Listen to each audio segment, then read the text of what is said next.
BJP को vote दिया machine ने, बेईमानी ने, धोखे ने। बीजेपी ने जो गड़बड़ करी है उनका खामियाजा बीजेपी 2024 में भुगतना पड़ेगा। मायावती की सीट भी तो यही वजह से तो एक रहेगी कि टिकट दे दिए। देखिए, सफल होना या ना होना ये तो एक ईश्वर के हाथ में बात होता है, लेकिन मनुष्य का जो कर्तव्य होता है वो मेहनत करना होता है। हमारी पार्टी मेहनत करती है, हमारे नेता मेहनत करते हैं और मेहनत करेंगे। सफलता एक दिन निश्चित हमें मिलेगी। 13 महीने आप लोगों ने मेहनत करी थी। बिल्कुल करी थी। गुजरों ने वोट बीजेपी को दे दिया सर। गुजरों ने नहीं दिया बीजेपी को वोट, बीजेपी को वोट दिया मशीन ने, बेईमानी ने, धोखे ने। ये तो आप कह रहे हैं ना। कौन नहीं कह रहा इस बात को? आप नहीं कह सकते, मीडिया नहीं कह सकती इस बात को। क्यों?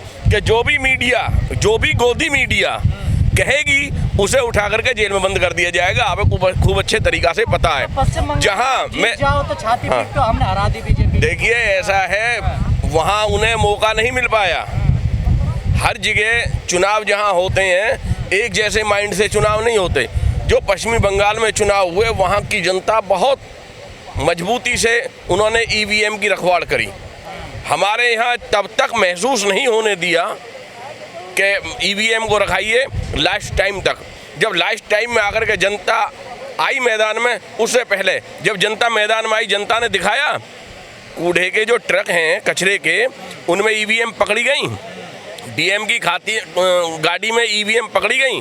क्यों पकड़ी गई? लोकतंत्र की हत्या हुई है, बिल्कुल निराधार हत्या हुई है। जनता का अधिकार छीना गया जो बाबा भीमराव अंबेडकर जी ने दिया था। उसी के तहत आज ये जो हमारी पार्टी जनता दल में विलय हुई है, इसका मतलब बहुत आगे का है।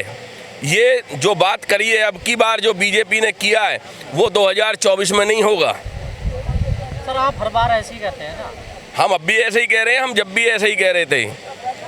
बेईमानी तो किसी भी रूप से होती है ना, लेकिन अब इनके सारे रूप सामने आ गए। नतीजे आ जाते तब आप लोग ईवीएम का रोना रोते, उससे पहले कोई आंदोलन नहीं करते, कई सड़कों पर नहीं करते। ऐसा है, हमने पहले आंदोलन करे। हमने आंदोलन कब नहीं करे आप बताइए? आंदोलन कब नहीं करे? ईवीएम को लेकर कब आंदोलन? ईवीएम को लेकर के, ईवीएम को लेकर के आंदोलन कई बार कही गई है। ईवीएम मशीन जो ये सरकार में आई है, क्यों आई है ईवीएम? जहां ईवीएम बनी है, जहां पहले ईवीएम से चुनाव होते थे विदेश में, वहाँ ईवीएम से चुनाव नहीं हो रहे। यहाँ क्यों हो रहे हैं भारत के अंदर? सर, आपको नहीं लगता है ईवीएम पर ठीकरा फोड़ने की बजाय अपने संगठनों को मजबूत करना चाहिए आप लोगों को? नहीं, हमारे संगठन तो मजबूत हैं, आपको बता दूं, लेकिन हमें समस्या जो हो रही है वो क्या हो रही है? जो लोकतंत्र की हत्या हो रही है, जो कलम पे और कैमरे पे, आप गोदी मीडिया पे जो पाबंदी लगी हुई है, जो आप गोदी मीडिया हो गए हो। सबसे बड़ी समस्या यहाँ हो रही है कि आपको नहीं लग रहा कि आपको निष्पक्ष दिखाना चाहिए? सर, आप काम तो करते नहीं, गोदी मीडिया पर ठीकरा फोड़ देते हो। गोदी मीडिया ने आपको 13 महीने लगातार दिखाया नहीं दिखाया? गोदी मीडिया ने जो आप बॉर्डर पर बैठे थे। हाँ, गोदी मीडिया ने क्या दिखाया था? गोदी मीडिया ने दिखाया था किसानों ने रास्ते रोक रखे हैं। रास्ते किसानों ने रोक रखे थे या सरकार ने रोक रखे थे? एक दिन भी नहीं किया गोदी मीडिया? नहीं, हमने कहा था रोज। आपके नेता रोज जाकर वहीं बैठते थे टीवी पर। कहाँ पे? नहीं, क्या माध्यम है फिर? क्या माध्यम है जनता के पहुंचाने का? क्या माध्यम है? गोदी मीडिया ही तो है। गोदी मीडिया पे जब कभी पहले, अब क्या होता है, अब कोई भी आदमी, कोई भी बच्चा मीडिया के लिए तैयार नहीं होता देखने के लिए। क्या है बीजेपी को रोकने के पास? आप रणनीति तो जनता ने बना रखी है, बीजेपी रुकी हुई है। बीजेपी ने जो गड़बड़ करी है उनका खामियाजा बीजेपी 2024 में भुगतना पड़ेगा। देख लेना आप तो 22 में भी कहते थे, 22 में यूपी में, 22 में बेईमानी कर ली ना, 24 में बेईमानी भी ना होता है। कैसे रोकोगे बेईमानी? ऐसे ही रोकेंगे, पूरे लाठी से डंडा से मजबूत रहेंगे। और गोदी मीडिया भी तैयार रखेंगे अपने साथ में। दिखाओ भी से गोदी मीडिया कई बार दिखाइए गोदी मीडिया ने, आप बताइए कितनी बार दिखाया? हम तो दिखाई रहे हैं ना लगातार। नहीं, सबके लिए नहीं कह रहा मैं।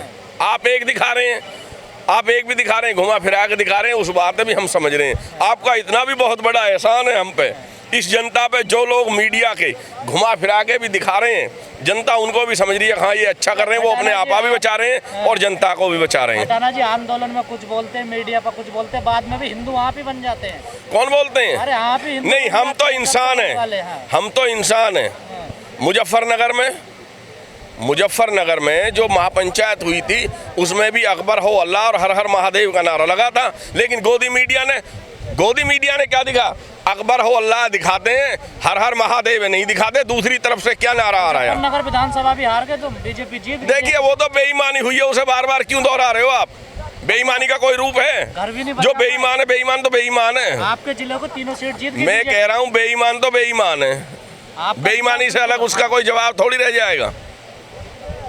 जब एक नाम रख दिया बेईमान और वो बेईमान हैं तो उससे तो आगे की बात ही नहीं रही। उस बात को तो आप बेवजह कहते हैं। आप जीत नहीं पाओगे इसका? क्यों नहीं जीत पाएंगे?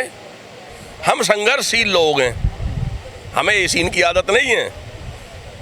हम मजबूती से लड़ाई लड़ते हैं और मजबूती से लड़ाई लड़ेंगे। विपक्ष मजबूत होना चाहिए। आज भी हम कैसे हारे आप बताइए? उनने कितनी भी बेईमानी करी, लेकिन आज भी यूपी में विपक्ष मजबूत बैठा हुआ है। 2022 के लिए जिसके आप कह रहे हो मजबूत बैठा है या नहीं बैठा है विपक्ष? आप तो 400 प्लस ला रहे थे सर।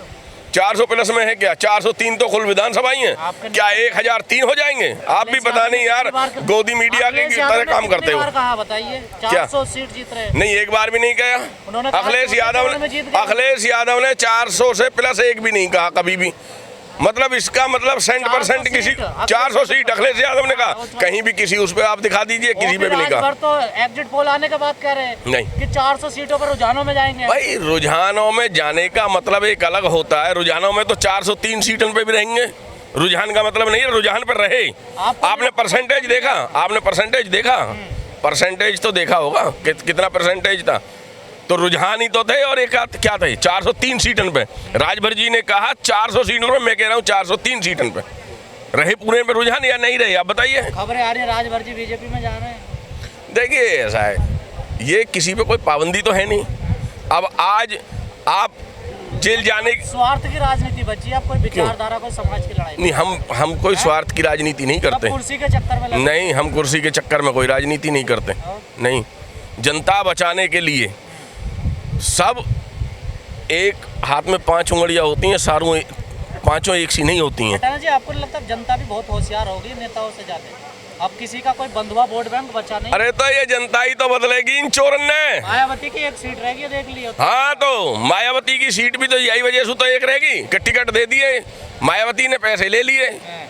अब बीजेपी के लिए कर लगी तो बीजेपी जाएगी। तो बीजेपी जो, अगर मैं चोर हूँ तो मेरे साथ और जो वो भी तो जेल जाएंगे, या मैं ही अकेला चोर जाऊंगा? जो मेरे साथ और चोरी करने जा रहे हैं वो भी तो जेल जाएंगे।